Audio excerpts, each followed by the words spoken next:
Hello. 25th May is commemorated every year as World Thyroid Day.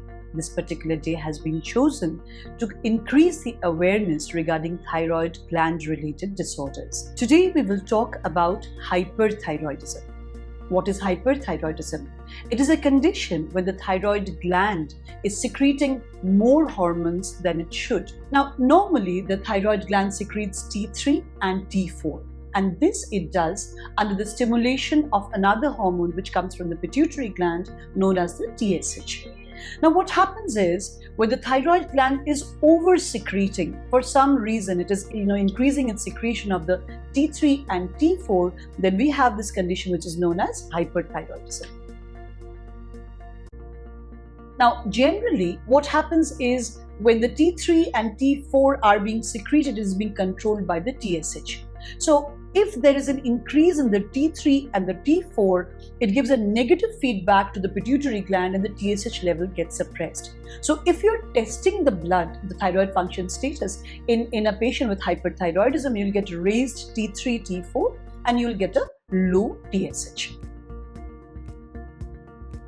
The patient who is presenting with hyperthyroidism may present with various symptoms. The symptoms of hyperthyroidism may be varied.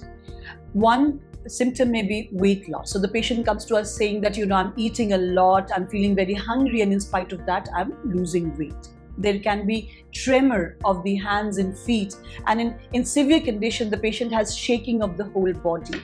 There may be palpitation. He's aware of his, increased rate of the heartbeat. The patient can present with symptoms of the eye. That means at times the eye becomes prominent and it looks like as if it is, bounding out, a condition which is known as proptosis. The eyes might become red, and in severe conditions, there might be problems with the vision. There can also be increased gastric movement in that, he's getting loose motion on and off.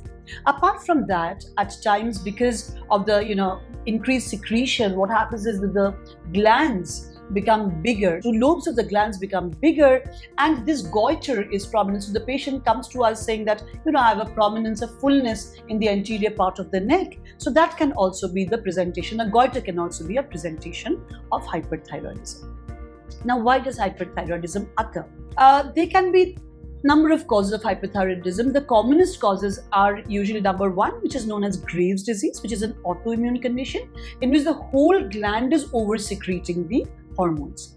The second condition is known as toxic multinodular goiter, in which case there are small nodules which are, over-secrete, not the entire gland, but certain areas of the gland that is over-secreting the hormones.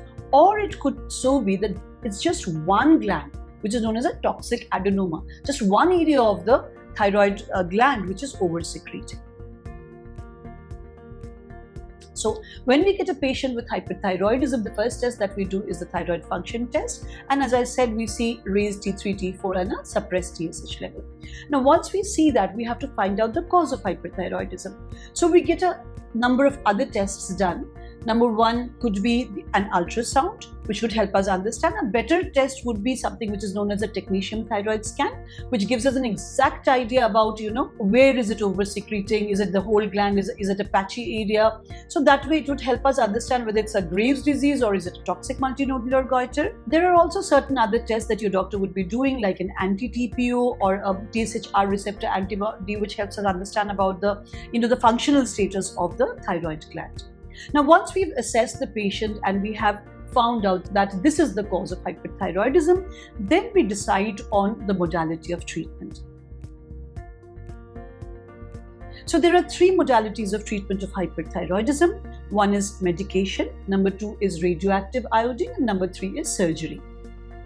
For most patients, we go for medication initially, and most patients also respond to medication, but it is usually continued for about, say, 1.5 to 2 years. And then, depending on the patient's response, we decide on whether to carry on or to shift to some other modality of treatment. Some other patients, we decide to go ahead with the radioactive iodine treatment. So that is a kind of nuclear medicine which is given to suppress the overactive cells of the thyroid gland, so that the patient becomes euthyroid or may go on to develop hypothyroidism also. Thirdly is surgery. Now, if your patient has a big goiter, has problem with swallowing, is having voice-related problems, this is when we generally decide to go ahead with surgery. Unlike hypothyroidism, in which case usually the medication is for life, hyperthyroidism generally has an endpoint. So, we would want at the end of therapy, at the end of 1.5 or 2 years or 2.5 years, your patient should become euthyroid. So we see a lot of people continuing the medication for years on end without consulting their doctor, which is a wrong thing to do. So generally, if after say 1.5 to 2 years we are seeing that the patient is not responding to medication, we will shift to another modality of treatment. Or generally, say if the patient has been given radioactive iodine, the patient hasn't responded, you could decide on a second dose of a radioactive iodine. But as I said, it has an endpoint, and usually most patients with hyperthyroidism, they do recover. So if you have any of these symptoms, as we mentioned, which could suggest hyperthyroidism, do get your thyroid function test done and consult your endocrinologist.